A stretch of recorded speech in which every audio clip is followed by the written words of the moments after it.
The broadcast is now starting. All attendees are in listen-only mode.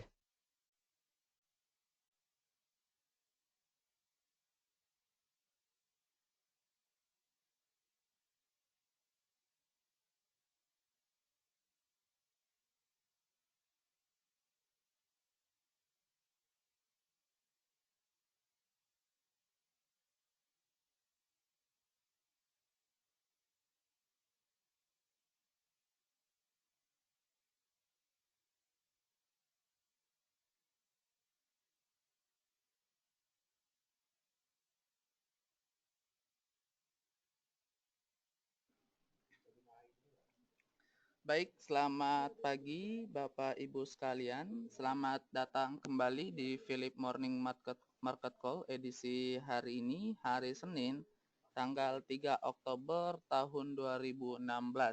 Bersama dengan saya Afdal di sini. Seperti biasa, kita hari ini akan membahas indikasi IHSG dan selanjutnya akan kami bahas saham-saham yang bisa Bapak dan Ibu perhatikan pada hari ini, dan selanjutnya kita masuk ke sesi tanya jawab. Baik, langsung saja untuk indikasi IHSG, kami memperkirakan IHSG bergerak bullish dengan kisaran level support di sekitar level 5.316 dan resisten di sekitar level 5.462. PI IHSG sampai penutupan hari Jumat kemarin itu sudah mencapai level 26,52 kali. Sedangkan untuk market di global, ini Dow, S&P dan Nasdaq ini sama kompak ditutup menguat di bawah 1%. Sedangkan untuk di Asia sendiri sama, ini juga menguat menyusul penguatan dari bursa global pada penutupan Jumat semalam. Adapun yang menjadi drivers atau penggerak pasar pada hari ini yaitu yang pertama, tampaknya investor global ini yakin atau percaya terhadap laporan yang belum dikonfirmasi bahwa DB atau Deutsche Bank ini telah deal atau telah sepakat dengan Departemen Kehakiman atau Departemen Hukum US terhadap penyelesaian atas sanksi yang diberikan oleh Deutsche Bank yang seperti kita ketahui sebelumnya Deutsche Bank ini disanksi sebesar 14 miliar USD atas pelanggaran produk derivatif yang dikeluarkan oleh Deutsche Bank sendiri, tapi tampaknya investor ini percaya sanksi itu akan turun sebesar 5,4 miliar USD. Yang kedua, crude oil atau minyak mentah ini harganya ditutup menguat setelah OPEC memutuskan untuk memotong produksinya, tetapi ada peningkatan terhadap pengeboran di US pada third quarter dengan penambahan sebesar 95 pengeboran. Hal ini merupakan hal yang tertinggi sejak tahun 2014 dan ada kemungkinan ada aksi profit taking terhadap investor. Selanjutnya kita masuk ke stock news atau stocks to watch, di mana untuk yang pertama yaitu Tele. Di mana Tele telah isu atau telah mengeluarkan 3 obligasi dengan total sebesar 700 miliar rupiah yang rencananya dana ini akan digunakan untuk mendanai modal kerja atau working capital dari anak usaha perseroan. Yang kedua yaitu saham BEX atau Bank Pundi Indonesia, di mana tampaknya saham BEX ini telah merilis laporan keuangannya. Pada first half 2016, BEX ini membukukan kerugian sebesar 191,6 miliar rupiah atau penurunan ini meningkat terhadap penurunan tahun sebelumnya sebesar 122,8 miliar rupiah. Jadi peningkatannya ini sebesar 56%. Peningkatan kerugian maksudnya. Yang ketiga yaitu saham Medco Energi, di mana saham Medco ini mencatatkan net profit pada first half 2016 ini sebesar 11,3 juta USD tampaknya ini hal yang baik bagi perseroan mengingat pada periode yang sama tahun sebelumnya saham perseroan membukukan kerugian sebesar 37,2 juta USD. Dan saham yang terakhir yaitu saham CTRA atau Ciputra, di mana perseroan ini baru saja merilis laporan keuangannya dan mencatatkan EPS ini turun sebesar 51,5% menjadi Rp16 per share yang sebelumnya pada first half 2015 itu sebesar Rp33 per share atau per saham. Baik, selanjutnya kita masuk ke sesi tanya jawab. Bagi Bapak dan Ibu yang memiliki pertanyaan, silakan untuk mengetikkan pertanyaannya di kolom question yang tersedia. Atau pertanyaan juga bisa dikirimkan melalui email kami di research@philip.co.id atau bisa juga melalui Twitter kami @pmmcresearch. Dan bagi Bapak dan Ibu yang ketinggalan atau ingin menyaksikan kembali webinar pagi ini, silahkan bisa disaksikan melalui YouTube channel kami di Research-Philip Securities Indonesia. Terima kasih.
Baik, kita masuk ke pertanyaan pertama.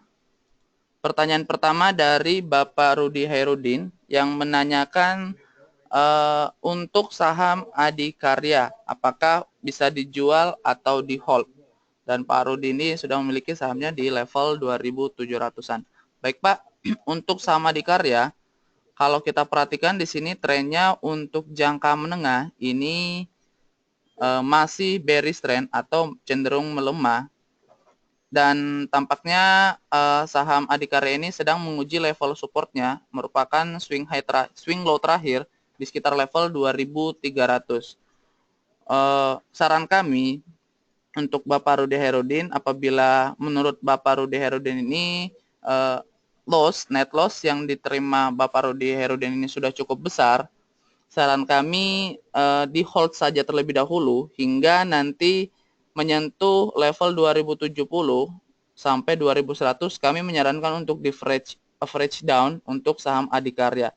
Tapi apabila menurut Bapak Rudi Hairudin kerugian yang diderita atas saham Adi ini masih kecil, saran kami bisa di cut loss terlebih dahulu, Pak. Terima kasih.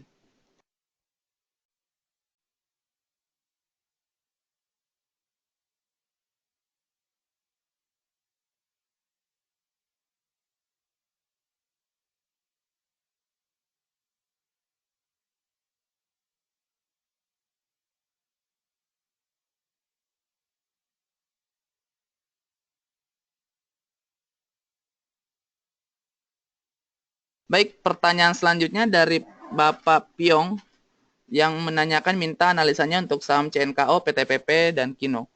Baik Pak, saya akan coba jawab untuk saham CNKO terlebih dahulu.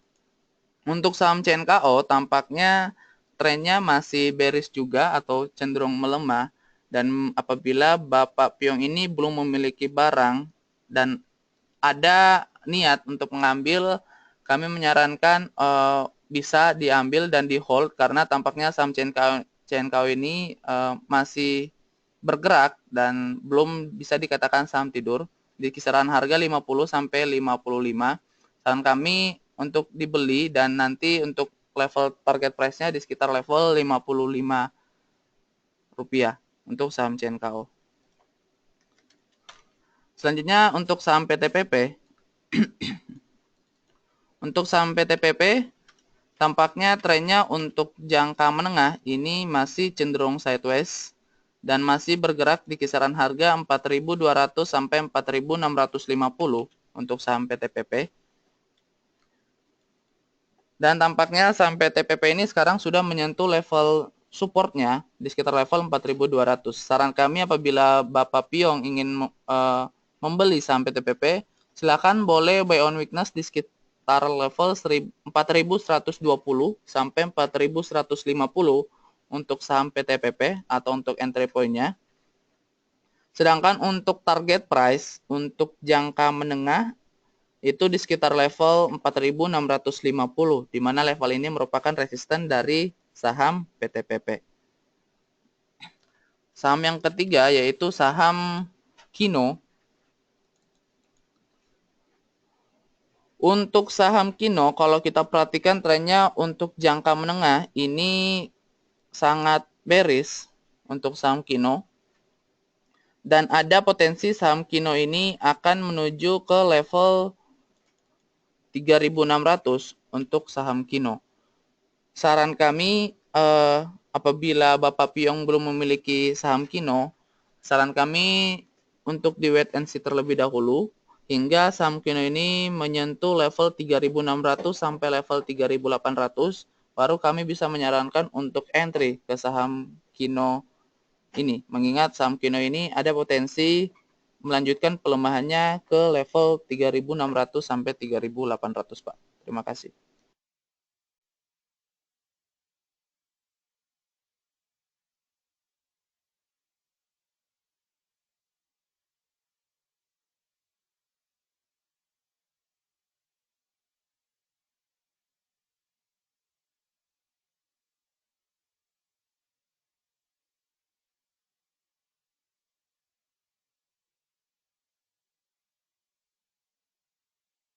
Baik, pertanyaan selanjutnya dari Bapak Robertus Immanuel yang menanyakan untuk tolong analisanya untuk saham AALI dan LSIP.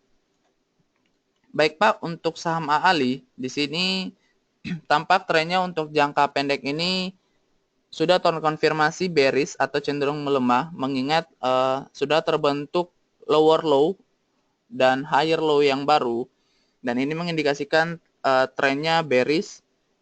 Dan ada potensi saham AALI ini menuju ke level 14.000, di mana level itu merupakan level support yang cukup kuat dari saham AALI.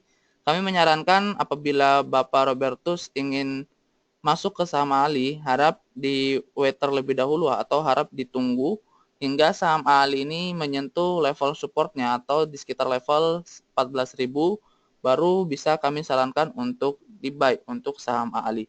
Tapi mohon untuk cut loss-nya mohon untuk dijaga ketat, mengingat apabila saham AALI ini break ke bawah level 14.000-nya, ada potensi saham AALI ini menuju ke level 12.000.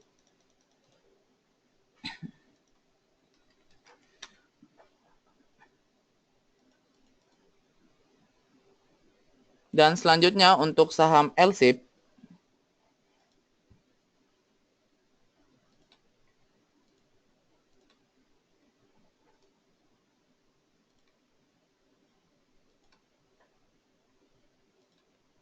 untuk saham LSIP di sini kalau kita perhatikan trennya untuk jangka menengah ini masih cenderung sideways, bergerak di kisaran harga 1.350 sampai 1.620. Untuk jangka pendek ini trennya kalau kita perhatikan bearish atau cenderung melemah. Saran kami apabila Bapak Robertus Immanuel ingin masuk ke saham LSIP, silakan untuk di wait and see terlebih dahulu hingga saham LSIP ini menyentuh level support yang pertama, itu di sekitar level 1470 untuk saham LSIP, baru bisa kami sarankan untuk di buy di level tersebut.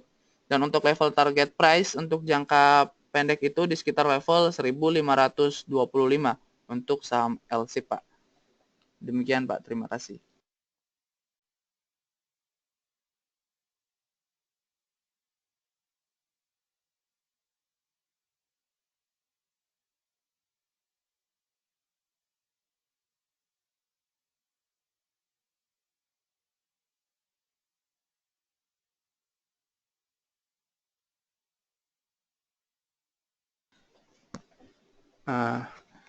Baiklah, saya akan mencoba menjawab pertanyaan dari Ibu Suryani mengenai isu Deutsche Bank terhadap pergerakan IHSG dan saham perbankan. Menurut kami, isu Deutsche Bank akan mereda pada minggu ini, sehingga dan menurut kami yang isu yang paling mempengaruhi pergerakan IHSG minggu ini adalah rilis data non-farm payroll atau data ketenagakerjaan Amerika Serikat. Biasanya pasar seminggu sebelum rilis data tersebut volatilitasnya sangat tinggi, jadi itu mungkin yang bisa diperhatikan. Selain itu juga nanti malam ada data ISM Manufacturing Index dari Amerika, itu data yang menggambarkan sektor manufaktur Amerika, itu juga harus diperhatikan karena sangat berkaitan erat dengan kondisi kesehatan ekonomi Amerika, dan juga salah satu indikator yang dipantau oleh The Fed dalam menyusun kebijakan moneternya. Terima kasih.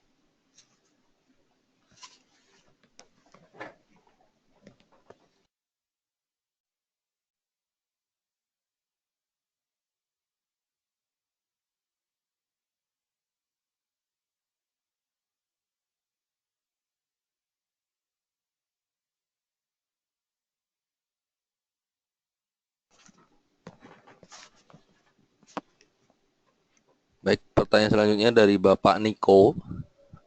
Bapak Niko Pradana menanyakan bagaimana prospek sektor batubara ke depannya dan mohon review untuk saham Myoh. Baik, untuk sektor batubara sendiri secara keseluruhan, saat ini harga batubara global ini masih diperdagangkan di atas harga sekitar di atas $70 per tonnya. Jadi masih cukup baik harganya, sehingga untuk kedepannya ini emiten batubara ini masih kemungkinan besar akan mencatatkan pendapatan yang meningkat. Jadi jika Bapak sudah punya saham-saham batubara, sebaiknya di hold terlebih dahulu untuk jangka menengah. Sedangkan untuk saham Myoh, saat ini pergerakannya cenderung sideways, namun untuk jangka menengah ini kemungkinan besar ini bisa rebound di atas EMA 50-nya, di mana saat ini sedang menguji level resistennya di harga 555. Jika saham Myoh ini bisa trading di atas harga 555, maka kemungkinan menguatnya masih cukup besar. Jadi saran kami untuk bisa ditahan terlebih dahulu, namun jika belum punya bisa mempertimbangkan untuk buy saham Myoh ini di harga sekitar 540 hingga 550.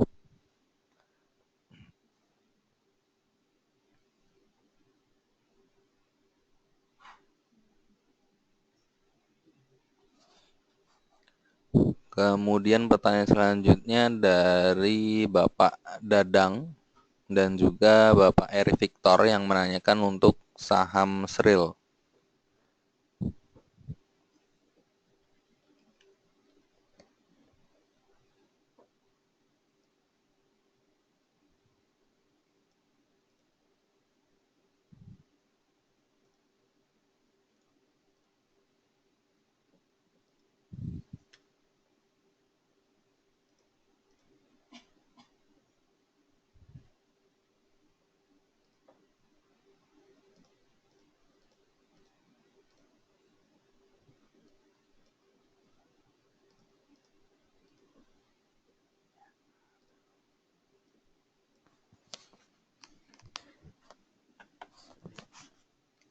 Baik, untuk saham Sril, ini trennya sendiri masih bearish, di mana ada kemungkinan untuk saham Sril ini bisa menuju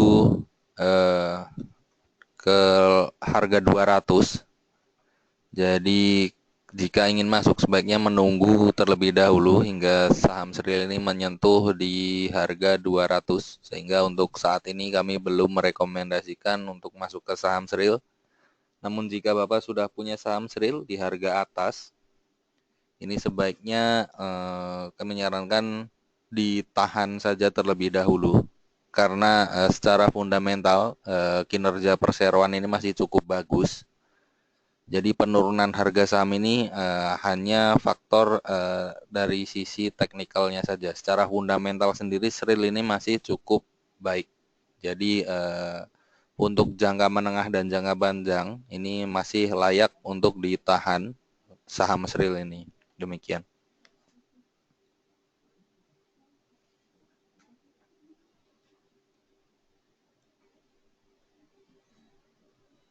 Kemudian melanjutkan pertanyaan dari Bapak Dadang yang menanyakan untuk saham Medco dan Akra.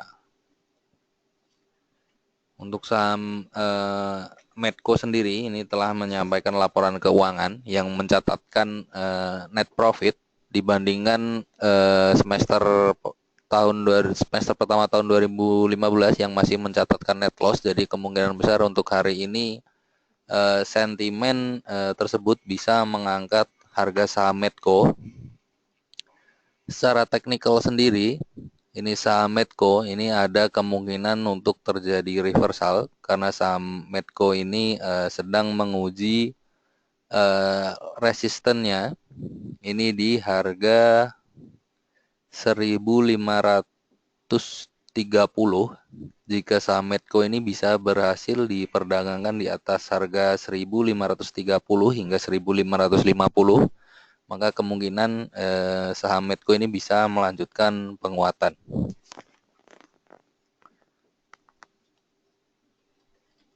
Kemudian untuk saham Akra, ini saham Akra pergerakannya masih cenderung ranging di harga 6.325 hingga 6.700. Jadi karena pergerakannya ranging, ini sebaiknya memanfaatkan momentum jual ini pada saat saham Akra ini stokastiknya berada di area overbought. Jadi untuk rekomendasinya ini bisa dijual untuk saham Akranya.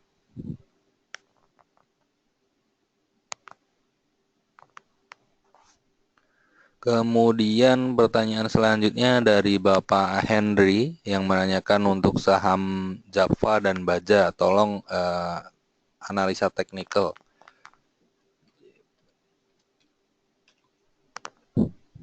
Yang pertama untuk saham Java.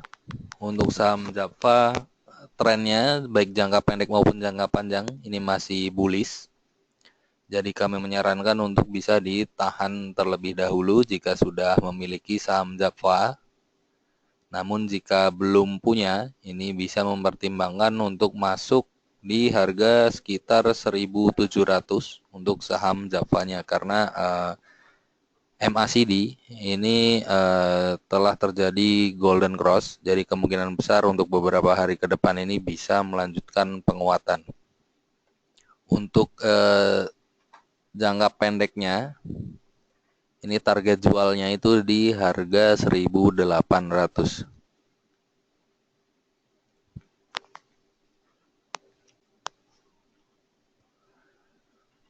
Kemudian untuk saham Baja, ini trennya juga masih bullish untuk saham Baja. Jadi kami menyarankan untuk bisa ditahan terlebih dahulu jika Bapak Ibu sudah memegang saham Baja. Namun jika belum punya, ini bisa mempertimbangkan boleh beli, tapi jangan terlalu agresif. Boleh beli di sekitar harga 340 hingga 345. Nanti untuk jangka pendeknya ini bisa dijual di sekitar harga 375 ke atas karena momentumnya ini cukup baik karena MACD terjadi golden cross.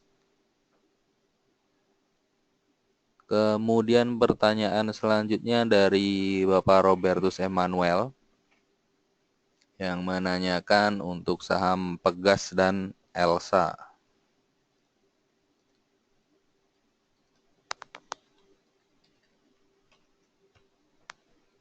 Secara teknikal, Pegas ini ada potensi untuk terjadi reversal di mana saham Pegas ini jika kita amati ini harga saham Pegas ini sudah diperdagangkan di atas EMA 50-nya.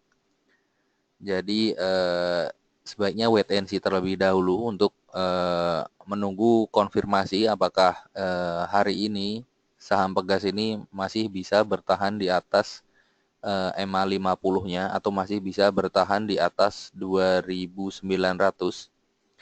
Jadi jika hari ini saham Pegas ini bisa atau masih bisa bertahan di atas harga 2.900, maka momentum reversalnya ini atau potensi reversalnya ini sudah terkonfirmasi. Jadi jika Bapak belum punya, sebaiknya wait and see terlebih dahulu sampai saham Pegas ini bisa trading atau bisa bertahan di atas harga 2.900.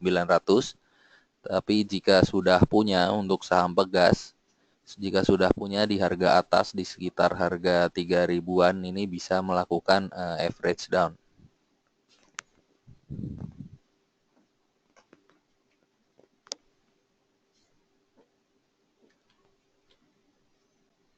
Kemudian untuk saham Elsa sendiri trennya ini bearish untuk jangka panjangnya. Namun untuk jangka pendek ini ada potensi menguat mengikuti penguatan harga minyak karena korelasi antara saham Elsa dengan harga minyak atau pergerakan harga minyak ini positif. Jadi jika harga minyak naik, maka kemungkinan besar saham Elsa ini juga akan mengikuti kenaikan. Jadi jika Bapak Ibu sudah memiliki saham Elsa, ini kami menyarankan untuk bisa di hold terlebih dahulu. Tapi jangan lupa untuk memasang stop loss-nya. Ini di harga 420 atau di swing low-nya itu level stop loss-nya. Untuk saat ini sepertinya Elsa masih menguji level support-nya di harga 450. Jadi selama saham Elsa ini masih bisa bertahan di atas harga 450 ini masih ada kemungkinan untuk menguat, demikian. Kemudian pertanyaan selanjutnya dari Bapak Ferry Wijaya yang menanyakan untuk saham BNII, Elsa, Nikel, dan Pewon. Baik, untuk Elsa sudah kita bahas tadi, jadi sekarang kita akan membahas saham BNII. Untuk saham BNII, ini untuk trennya ini sudah bullish karena saham BNI ini sudah diperdagangkan di atas EMA 20 dan EMA 50-nya. Namun sepertinya hari ini masih akan mencoba level supportnya di harga 335. Jadi bisa diamati jika harga saham BNI ini turun di bawah harga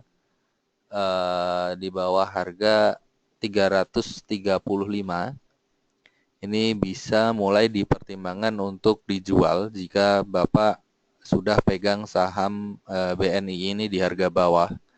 Namun jika Bapak baru pegang saham BNI di harga atas, ini bisa melakukan average down di sekitar harga 330 dan memasang stop loss ini di harga 300.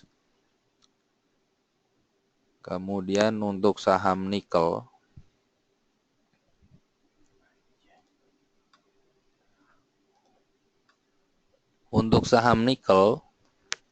ini pergerakannya masih cukup bullish, di mana jika kita amati di sini untuk indikator MACD ini berpeluang terjadi golden cross. Jadi jika Bapak sudah pegang saham nikel, ini sebaiknya ditahan terlebih dahulu. Nanti untuk target jualnya itu di swing high-nya di sekitar harga 880 atau di harga 900 untuk jangka menengahnya. Jadi saran kami ini bisa ditahan terlebih dahulu untuk saham nikel.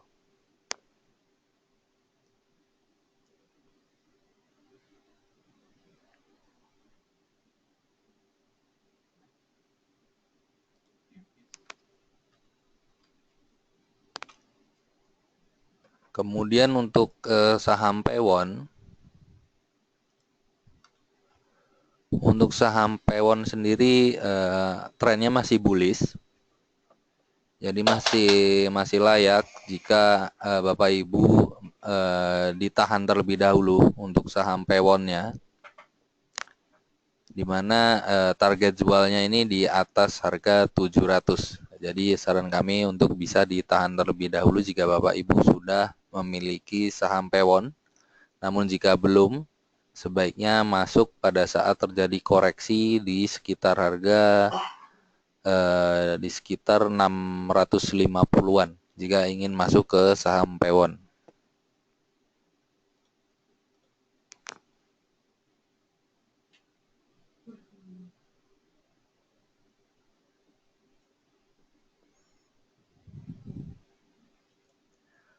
Kemudian pertanyaan selanjutnya dari Ibu Suryani yang menanyakan untuk saham LPKR dan KIJA untuk jangka pendek. Kemudian untuk saham Antam, apakah long term-nya masih bullish? Baik, saya akan mencoba menjawab untuk saham LPKR-nya terlebih dahulu. Untuk saham LPKR untuk jangka pendeknya ini masih bearish karena saham LPKR ini sudah jatuh di level supportnya, di mana supportnya ini di harga 1000, dan kemarin saham LPKR ini sudah diperdagangkan di bawah level supportnya. Jadi kemungkinan besar ini bisa melanjutkan penurunan selanjutnya ke level support selanjutnya, yaitu di sekitar harga 950 hingga maksud kami di harga 960. Jadi untuk saat ini kami belum merekomendasikan untuk masuk ke saham LPKR karena belum ada indikasi terjadinya pembalikan arah tren atau belum ada indikasi terjadinya reversal. Jadi kami tidak merekomendasikan untuk masuk ke saham LPKR terlebih dahulu.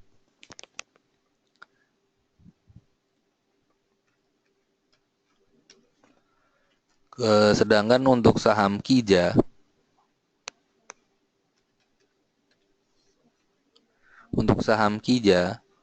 ini trennya masih sideways atau masih ranging di sekitar harga 290 hingga harga 300. Di mana jika kita melihat di sini ada momentum yang baik di mana MACD ini terjadi golden cross. Jadi kami menyarankan jika ingin masuk ke saham KIJA silahkan dengan memanfaatkan momentum MACD golden cross. Nanti kemungkinan bisa dijual atau target jualnya ini di level resisten terdekatnya, yaitu di atas harga 310. Jadi untuk saham KIJA ini jika ingin masuk silahkan di harga sekarang dan target jualnya ini di atas harga 310.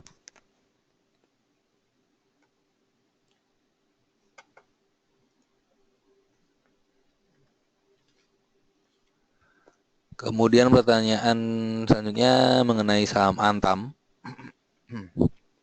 Untuk saham Antam, ini trennya sendiri masih bullish. Jadi kami menyarankan jika Bapak Ibu ini merupakan atau tujuannya ini untuk investasi jangka menengah hingga jangka panjang, ini sebaiknya ditahan terlebih dahulu. Nah, tapi jika Bapak Ibu ini untuk trader jangka pendek, jika sudah pegang saham Antam, ini sebaiknya dijual terlebih dahulu karena stokastik ini sudah cukup tinggi atau sudah berada di area overbought-nya atau sudah jenuh beli. Jadi sangat bijak jika Bapak Ibu melakukan atau merealisasikan terlebih dahulu keuntungan yang telah didapat. Nanti bisa masuk lagi jika saham Antam ini terjadi koreksi. Jadi jika Bapak Ibu ini untuk short term, ini sebaiknya dijual terlebih dahulu jika sudah memiliki saham Antam. Kemudian pertanyaan selanjutnya dari Bapak Leonardus Adriano yang menanyakan untuk saham Adaro. Untuk saham Adaro, ini trennya sendiri masih cukup bullish. Jadi kami menyarankan ini Bapak ini bisa ditahan terlebih dahulu jika Bapak sudah memiliki saham Adaro, di mana saham Adaro ini sedang menguji resistennya di harga 1.270, di mana jika berhasil break di atas 1.270, maka kemungkinan besar ini bisa melanjutkan penguatan untuk saham Adaro. Untuk jangka panjangnya sendiri saham Adaro ini masih cukup bullish, jadi kami menyarankan untuk bisa ditahan untuk jangka menengah hingga jangka panjang untuk saham Adaro-nya.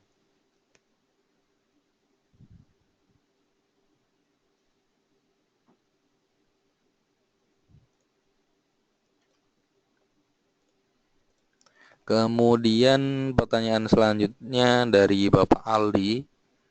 Bapak Aldi menanyakan mohon review saham SSMS dan entry di harga berapa.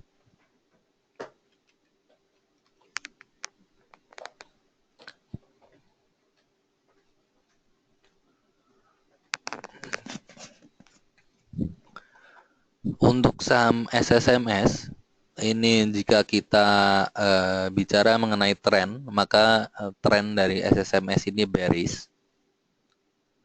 Namun jika kita melihat mengenai pola candlestick, ini ada doji yang terjadi di saham SSMS, di mana kita ketahui untuk doji ini merupakan candlestick yang mengindikasikan peluang terjadinya reversal. Jadi jika ingin masuk, silahkan masuk di harga sekarang, karena jika kita melihat saham SSMS ini sudah turun cukup dalam, jadi kami rasa sudah cukup layak jika sudah mulai masuk ke saham SSMS.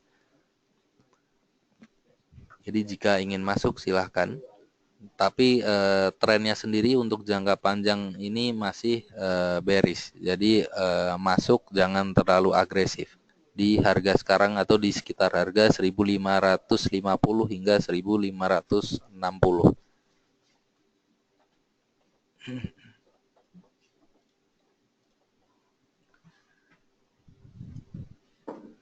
Kemudian pertanyaan selanjutnya dari Bapak Andi Rianto yang menanyakan apakah saham Telkom masih bullish?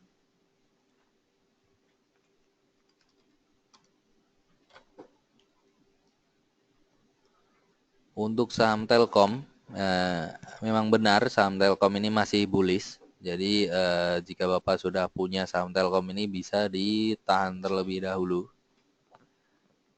Tapi jika Bapak Ibu ini merupakan trader untuk jangka pendek dan sudah pegang saham Telkom ini di sekitar harga 4.000-an, ini sebaiknya melakukan profit taking terlebih dahulu karena stokastiknya ini sudah berada di area overbought atau sudah jenuh beli. Jadi untuk jangka pendek ini ada kemungkinan terjadi koreksi. Namun secara keseluruhan atau secara jangka panjang dan jangka menengah ini masih bullish untuk saham Telkomnya.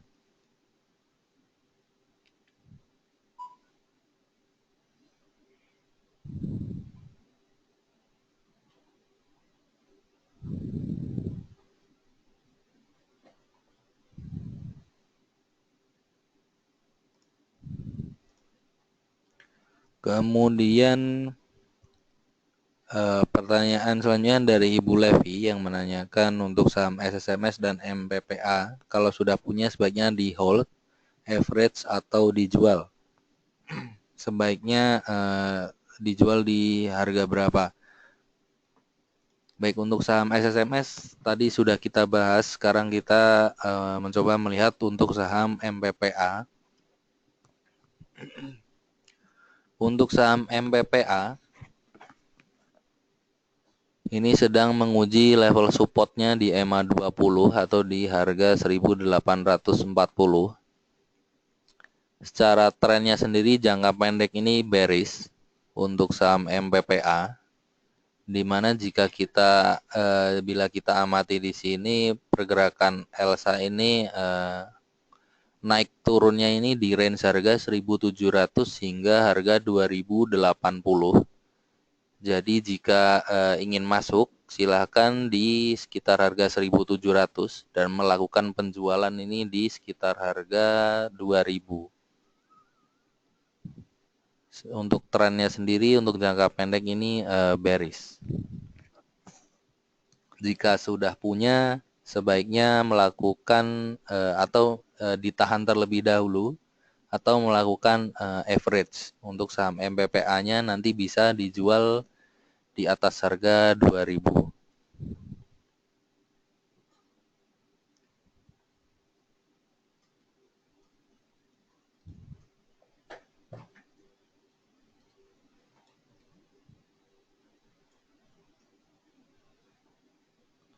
Kemudian pertanyaan terakhir dari Bapak Adam Ray. Bapak Adam Ray menanyakan bagaimana tren saham PTBA dan MAPI, bisa entry di harga berapa?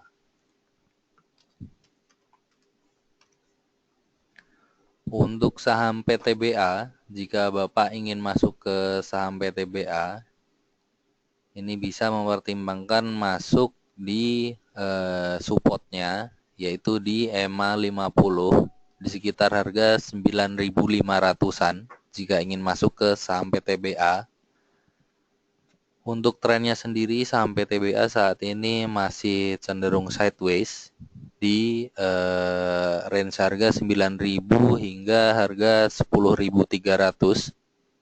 Jadi jika ingin masuk ini bisa masuk di sekitar harga 9.500-an. Nanti bisa melakukan penjualan ini di atas harga 10.000.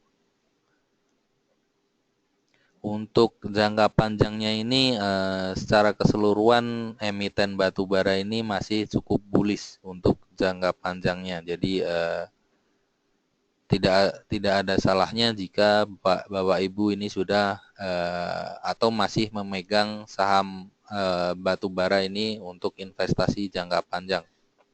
Karena prospeknya ini masih cukup baik.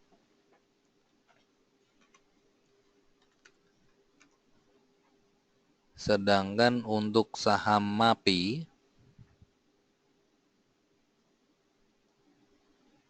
untuk saham MAPI-nya sendiri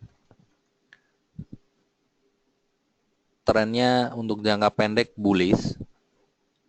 Namun ada potensi terjadi koreksi untuk jangka pendek karena stokastiknya ini sudah memotong ke bawah. Jadi untuk jangka pendek kemungkinan masih terjadi koreksi. Jadi jika ingin masuk, ini masuk pada saat terjadi koreksi di sekitar harga 4.400 hingga 4.500. Nanti bisa melakukan penjualan ini di atas harga 4.800.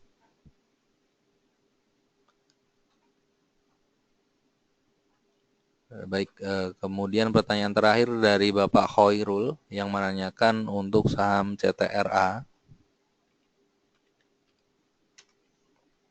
Untuk saham CTRA, ini trennya masih bullish. Jadi bisa ditahan terlebih dahulu jika Bapak Khoirul ini sudah memegang saham CTRA. Tapi jika belum punya, ini kemungkinan besar ini bisa terjadi koreksi karena secara fundamental sendiri saham CTRA ini mencatatkan penurunan laba bersih. Penurunannya ini lebih dari 50%, jadi ini merupakan sentimen negatif untuk saham CTRA. Baik, berhubung sudah tidak ada pertanyaan lagi, kami akhiri dulu untuk sesi Philip Morning Market Call hari ini. Terima kasih atas pertanyaan yang telah disampaikan dan selamat pagi.